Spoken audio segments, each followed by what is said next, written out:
Roy gets a bit angry. Hey Gavin, Kodak shop, I'll just go and get some film for my camera. Blue hour pano, and it's actually quite delicious. You're a bloody disgrace, Gavin, just look at him. Now be careful. You'll need this, lad. What is that? It's my light meter. Then move to there. Do you like how I fit that in my foreground though?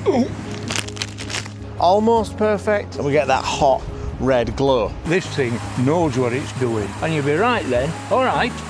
What the hell are you? Is that my book? We saw the Loch Ness Monster. He made me do it. It was his idea. Do you need a bib?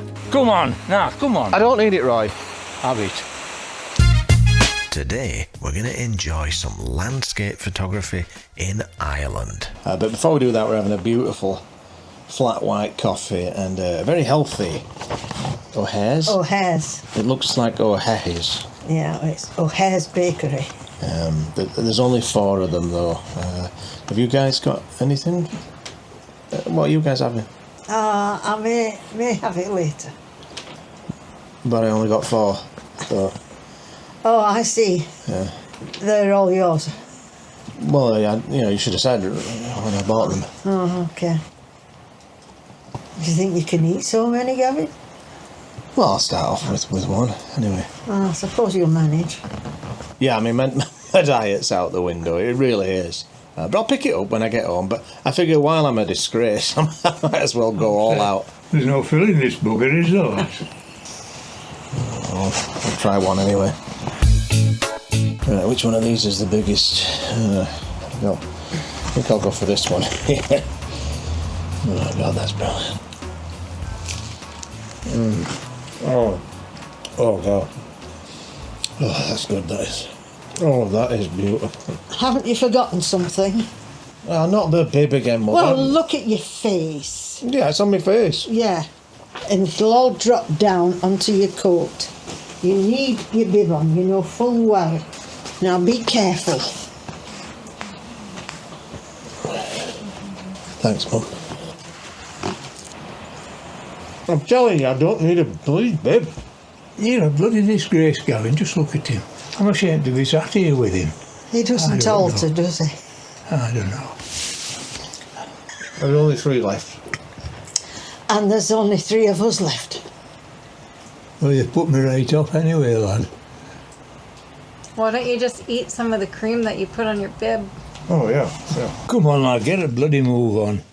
I'm wanting to get some film for my camera before the shop's shut. Keep your eye open for a shop on as you're driving along, will you? So, yeah, no, you don't want any of these? No, not after that performance.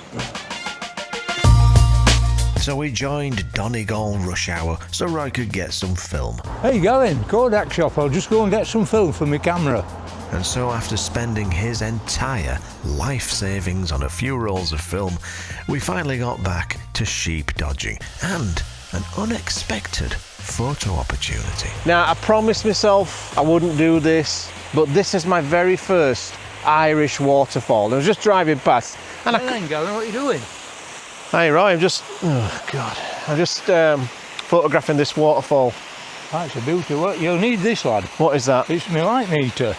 No, I don't need that, Roy. Of course you need that. How are you going to know how to set your bloody camera up? Well, there's a light meter in it. It's digital, Roy. So you don't need all that. Digital? Yeah.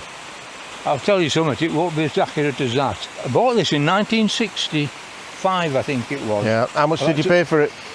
I think it was about 35 Shilling.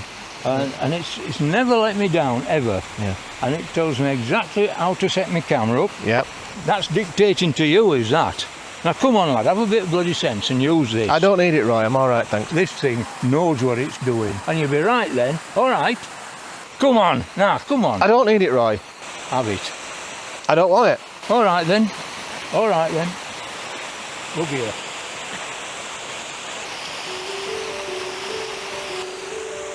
Right, let me talk you through this shot.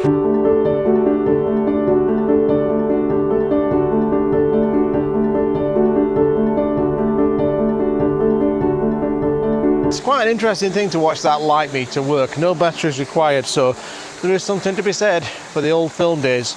Anyway, I framed up a shot, which of course is super low down in the middle of the river, and I'll just tweak this a little bit and then I'll show you the back of the camera and explain what I'm after.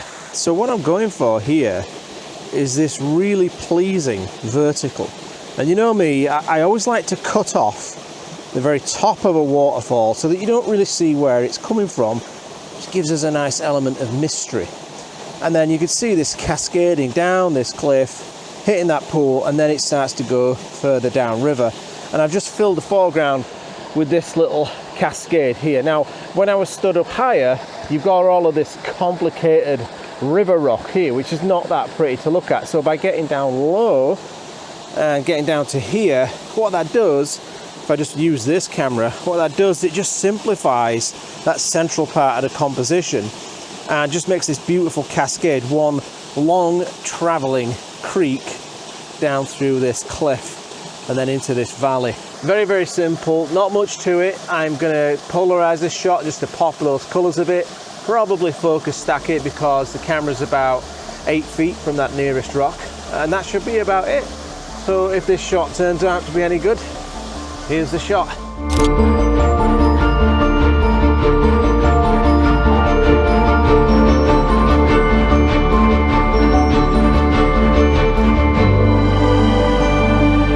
Not a bad first shot of the day, but as lovely as this scene was, I had bigger fish to fry, because when it comes to landscape photography in Ireland, for me, it's all about those magnificent seascapes. So we're just going to meet up with Darren again. He's spent the night here, probably spent the whole 24 hours just reading Chasing Awe with Gavin Hardcastle alone in his van. Anyway, let's see what he's doing. What the hell are you? Is that my book? What are you doing? Oh, sorry, just cleaning your lens. Oh, I'm sorry, Darren. I thought you were doing something else there. Something questionable. I just need to clean my lens. Yeah, you were really giving it a good old tug there, weren't you? Hopefully I get some nice bangers. Yeah, I think we should. Right, so I think this is the route we're going. We're going to go across this bridge and then up that hill and then those yonder cliffs over there. Should take about, what, 7 hours? We've got snacks though, so we'll be all right. Right, I'm actually really excited about this. Are you? Yeah, half excited, half scared. Yeah, I'm still quite sore from yesterday. Yes. Where's Amanda? She's there a second ago. Where's she gone? Oh, is she in your van? Hang on, let's check. Oh, what are you doing, love? We've already set off. I'm reading Darren's photography guides. What? They're excellent. Wow, so much information. Link in the description. Well, is it an affiliate link? Yeah, I think we could talk. Yeah? Yeah. There's definitely a link to Darren's guides in the description. There's also a link to my book. It's a fine art photography book though, it's a different thing. So we began our arduous hike. First, we paid our respects, and then we tried chatting with the locals. How's it going? Oh. Don't worry, Bernard's gone.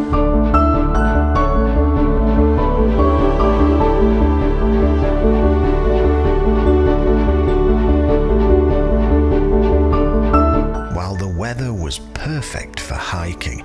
It wasn't ideal for landscape photography, and the lack of clouds was worrying me. But we're here now, so we're going to stick it out and hope that we get something interesting at sunset. So that's what, 3 or 4 hours away now? Yeah, 2.5. 2.5 hours. So it's times like this, when you've got a bit of time to kill, that I like to dig into a really delicious and nutritious, healthy snack. In this instance, I'm using Mr. pork scratchings. Original, triple cooked and traditionally seasoned with MSG.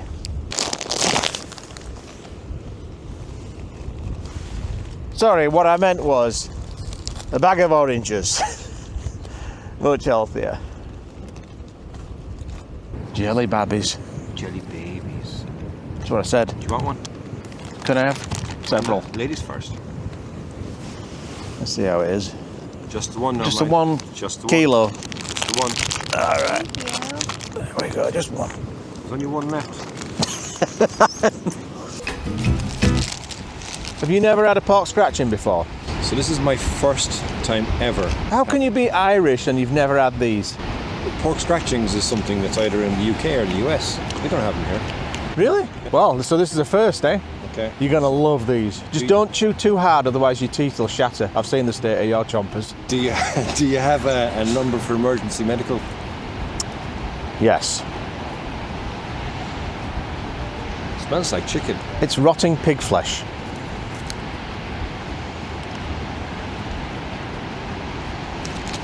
No. No, you don't like it? That is Pig skin. pig flesh that's been triple fried. No, you've got to eat that. You can't just throw it. Yeah? Oh! You don't like it? No. I love it. They're brilliant, aren't they, love? In fact, can I have the bag back, please? 'Cause Oh, no. I haven't had one yet. No. Oh, no. God, look at that. No. They make your breath, well, basically smell like rotting pig flesh, which is what it is. So, I always steer away from using these when I'm teaching photography workshops, because the last thing you want to do is lean into somebody's camera and look at their composition and breathe rotting stench pig all over them. It's rude, and I don't do that.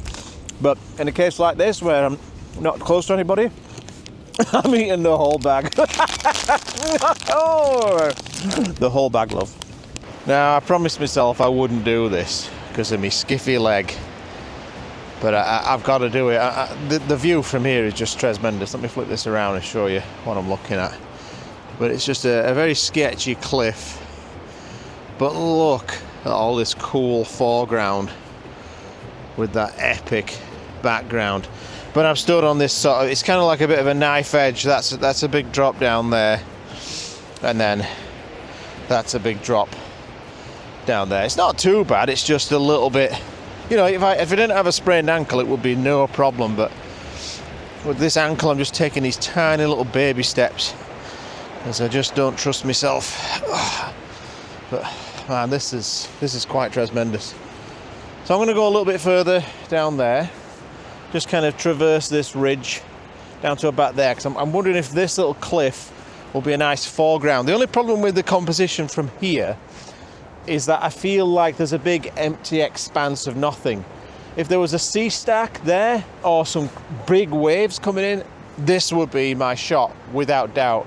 But with that big empty expanse, I don't know if it's going to work.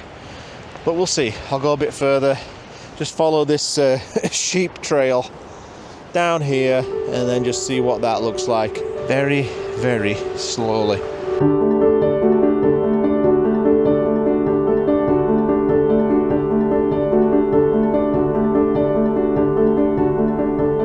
I've got about as far as I dare.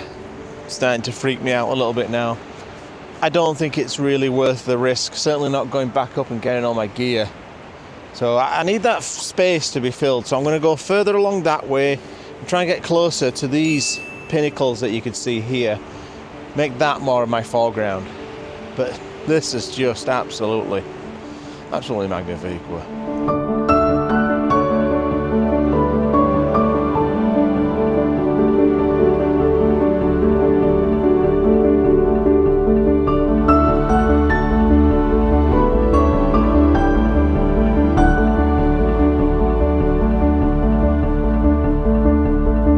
Right, well I finally found my composition. This is where I'm going to camp out.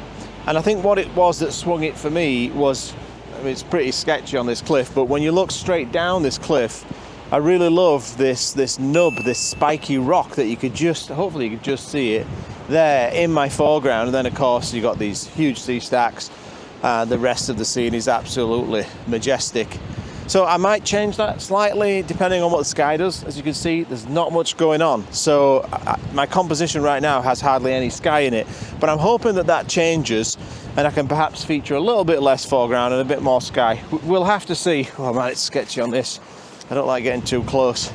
But that's what's drawn me to this spot. And I really love, as well as the nub there, I love these crashing waves in the foreground. I feel like this central area of the composition has a bit more interest than when I was over there on those other cliffs looking back. So now I just got to sit and wait. So perhaps it's another bag of pork scratchings time. Oh, brilliant. Do you want to see me shot? Oh yeah, I've Yeah, got a great comp, I'd say. Have a look at the back of that. It's brilliant, isn't it? What I really love is that central sea stack there. Yeah, you know what I mean? Yeah. Yeah, beautiful, isn't it? Hang on. Try right different way. When was this? I got perfect focus on that, do you notice?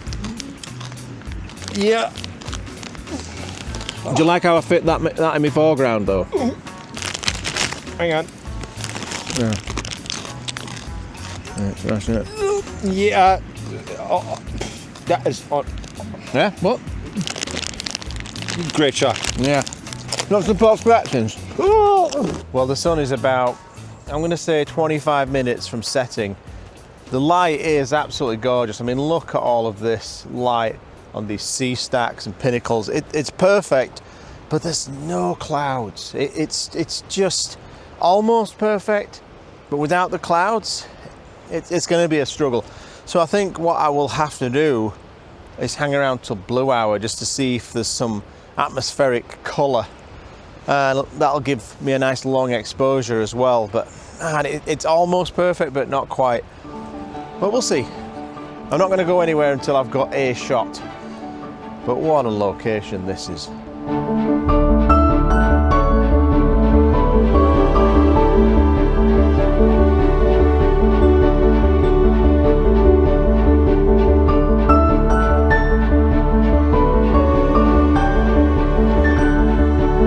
And after hours of waiting, I finally met a local.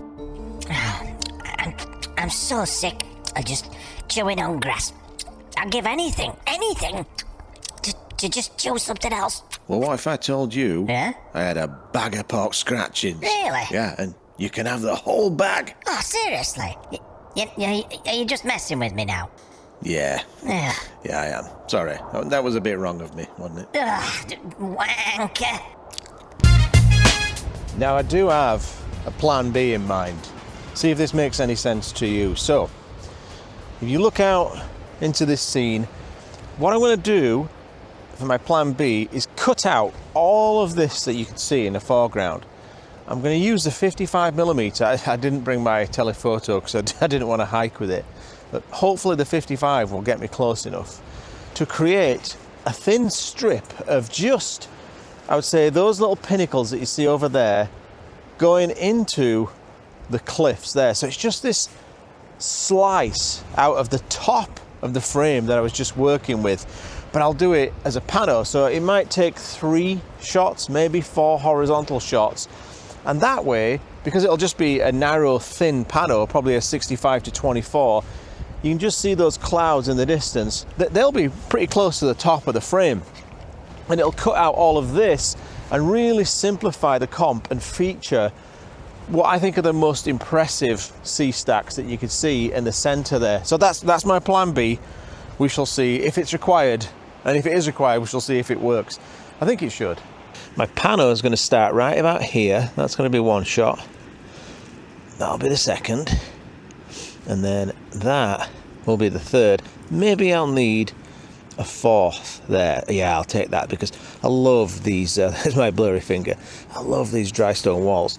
So the pano's going to sweep. There's my lovely lady. Hello. The pano's going to sweep from about here all the way over to here. And so if there's not much going on in the sky in terms of cloudage, that'll be all right. I think that actually might be even better than my super wide shot. The other added benefit of doing that pano is I won't have to stand right on the edge of that cliff. I could shoot that just from sitting here on this very comfortable sheep shit encrusted ridge. Oh my God, look at this light. This is magnifique.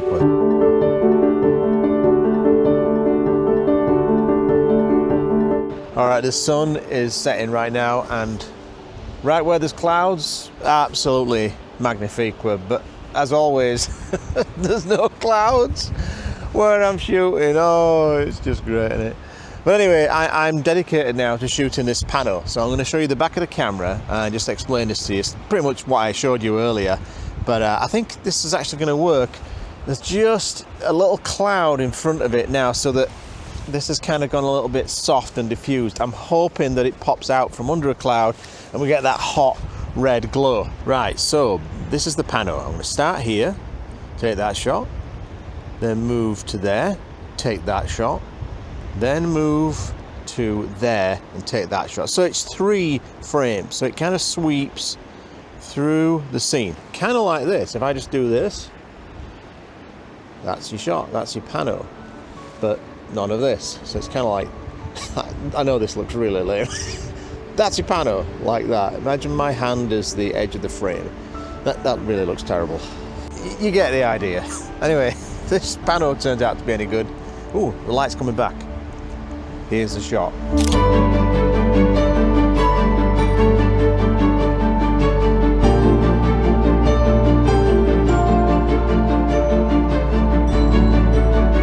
Well, as you can see, I lied. When the clouds caught that pink light, I ditched the pano and switched back to the wide-angle lens. But as blue hour got closer, well, then I went back to my pano idea, and this time I went for vertical frames for more resolution. So I'm setting up my blue hour pano, and it's actually quite delicious. So delicious, in fact, that Darren's actually decided to just straight out copy what I'm doing with a blue hour pan. Are you doing a pano? No, I've got wide lens, I'm okay. All right, that's all right then. I don't feel too bad about that. Lazy photography. But yeah, this is, you know, it's not what I wanted, it's not what I asked for, but this actually might turn out to be quite an atmospheric shot that looks completely different. Now, about 10 minutes ago, we saw, I'm not joking now, we saw the Loch Ness Monster out in the Atlantic Ocean. It's gone. Have you noticed it's gone? So we saw this weird shape. It was like 2 big humps way over there, and then it went to about there, and now it's completely gone. So we thought, well, what is it? Is it 2 skidoos, two small boats tethered together? Couldn't figure it out, and now it's vanished. So it must have been a sea creature. Obviously, it was Loch Ness. What do you think it was, Darren? I think it was the Loch Ness Monster, yeah, but the Donegal version. I was going to say, don't you have an Irish version of the Loch Ness Monster? No, you met him last night with Bernard. Yeah, he is a Loch Ness Monster.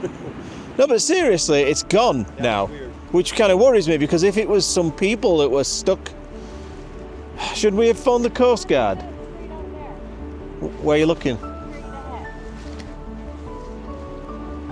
Oh, yeah, I can see something way off in the distance. Loch Ness Monster.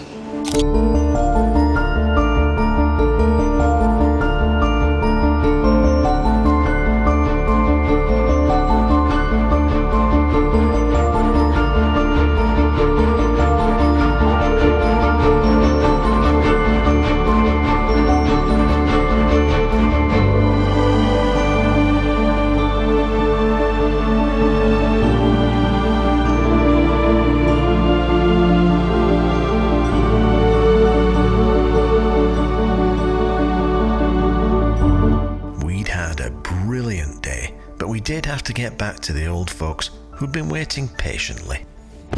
Well, that was brilliant.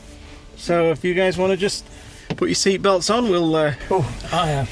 Right, just a minute, lad. Yep. Oh, dear God almighty.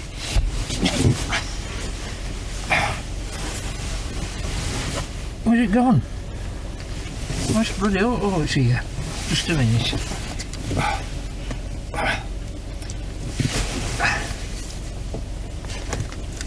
Get in, you bugger. Oh, damn it. That bloody thing. Oh, I don't know who invented this, but they want to get a different job. Ah, that's it, lad. Oh, Christ, oh, takes my breath away. Oh. I think we're... Right, okay, let's go and investigate this Guinness then. After some obligatory sheep dodging, we had a short drive home where it was definitely time for some much-earned refreshments. Right, so we've got about 5 minutes of cleaning up this messy car. If you guys want to go and make a cup of tea, we'll join you in a sec. Yeah, okay, all right. I'll go and put the kettle on. There's those pills. Right, let's get in there and enjoy a nice cup of tea and coffee. Actually, that was a pretty good shoot. I had a lot of...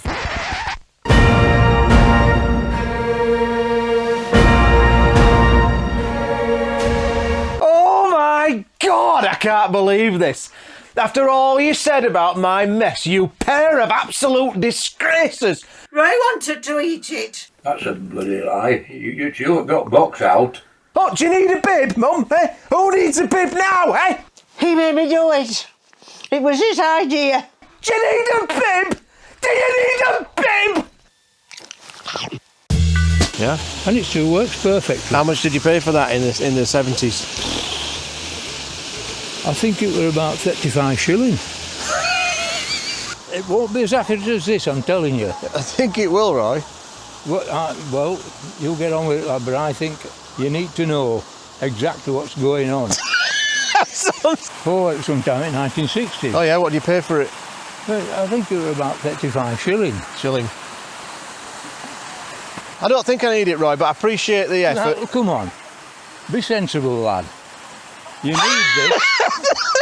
I might think it knows what it's doing, but this thing knows what it's doing. And you can read off there exactly what you need to set your camera up at. And you'll be right then. All right. Come on. Here, take it.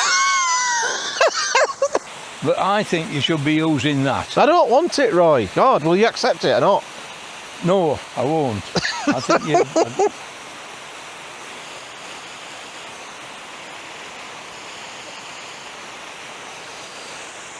Right, let me talk you through this shot. Do you need a bib? Look up.